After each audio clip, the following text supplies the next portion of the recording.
para magsagawa ng isang interview tungkol sa Big Fire Mega Market at Cotabato City noong 2020. So noong 2008, isang malaking sunog ang sumiklat dito sa Mega Market, Cotabato City, na nagresulta ng pagkawasak ng mga ari-arian at negosyo.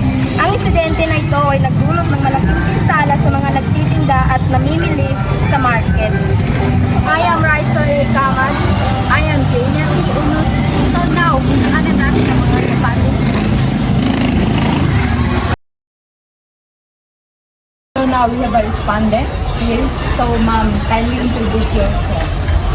Yes, I'm Benny Di Malinday, vendor ng Mega Market dito sa barangay sa Super. Thank you. So our first question is, nasaan po kayo noong nagsimula yung sunog dito sa Mega Market? Nung nagsimula yung sunog ng 2018. So kami, nakauwi na. Actually, tulog na ako sa bahay. Nagulat na lang ako kay yung sa ano ko, pagkita ko doon sa akin sa ibon, actually wala pang nakaalok sa daming miss call. So yun pala, kay sunog na yung Mega Market. So nalaman ko 12 o'clock night. Wala na as in, talagang sunog na. So, yun. Doon namin nalaman kung bakit na lang. Wala na yung aming paninda. Lahat sunog. Tapos, actually, ang aking pwesto is nasa 18 store.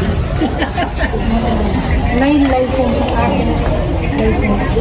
18 store. Sali kay Kato dyan na. So, kompleto. May mani, lahat, sari-sari. Pilit, bigas. Yun ang masakit kay yung time na yung punong-puno yung aking paninda. Kaya grabe kasakit, sobra. Yung nalaman namin, yung umaga, yung ano na, nung hapong gabi.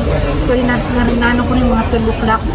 Tumawag ako dun sa isang friend ko na nag-miss call na talagang wala na masakit. Talagang hindi ko maano talaga na nasunog yung aming paninda na sa tagal namin nagtinda yung time nila yung kasi malaking kapital nawala.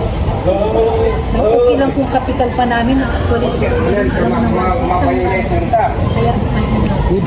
sakit para sa amin. So paano niyo po nalaman na may sunog pala dito sa Mega Market? Nalaman namin ng sunog na yun nga sa aking cellphone kasi naka-silent man ako pero nakikita ko nag-ano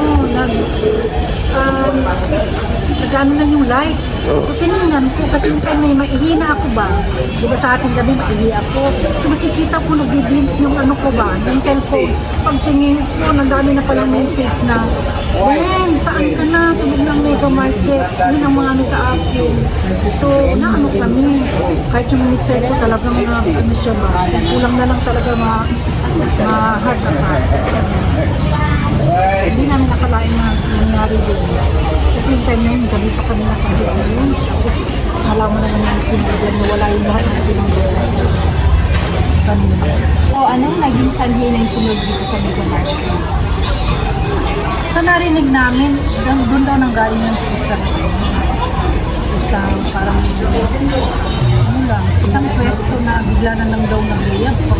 Sabi niya parang Wire? hindi ko na rin sabi nila parang sa wire. Marami tayo narinig na po ano. Hindi pa natin alam kung talagang anong sanhi. Ilang stalls ang nawasak sa Sa akin, 18 store. Medyo malaki ang pwesto ko kasi yung time na talagang malawak. Halos lahat kompleto ako yung pagkain ko ng manok, bigasan, tapos manihan, pati yung mga itlog. Tapos yung sari-sari store. Kaya nga masakit. Sa atin na matagal na natin tinunggar, na nawala lang ng bigla-bigla. Actually, 1996 ako nag-start. So, 2018. Malaki. Doon na, hindi pa ako, wala pa mga anak. Hindi na ako sa market. Kaya grabe kasakit. Ang laki. Mga kapital na namin. gaano katagal po tumagal yung sunog? Parang umabot siya ng 3 days na susunod pa rin. Actually yung sa akin, siya medyo, medyo malaki. Tapos ang aking paninda manis. Tagal pa rin masunog. Ako lang napitila na haba ng manila ng tagal pa. Ano, masaya Monday yun. So Tuesday, Monday, Wednesday, umano pa. Nasusunog pa. Grabe, kaya nga nakikita ko parang mawalan ako ng parang hindi ko kaya makita ba. Masakit. Kasi halos ang pinundar natin nawala.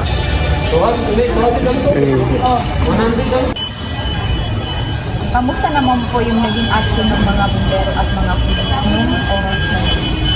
Actually, kaya ako man medyo malayo man sa akin. Ano ko Sultan Kudarat pa. So, talagang pumunta kami dito. Kasi ano na talaga, yung nagkakagulo na. Kasi hindi na kami makapasok. Kaya dumating nga kami dito, yung talagang kasi wala na talaga. Sunog na lahat, naikot na. So, hindi na namin alam ano na lang namin. Wala na mga bombero. Kasi, ay, paplak na good na namin. Parang nag-isa kaya ang sunog, 10 o'clock pa. Parang ganun, 10:30. Ngayon nalaman ko 12 na. So wala na yung mga bombero kay hindi na nila makayanan. Lahat na sunog. Naikot kasi ang bilis ang pangyayari. Ganyan po, kaano napisyunan ng mga tao at mga negosyo at pagkatapos? Sobra. Kung sa apektado talagang grabe ang affected.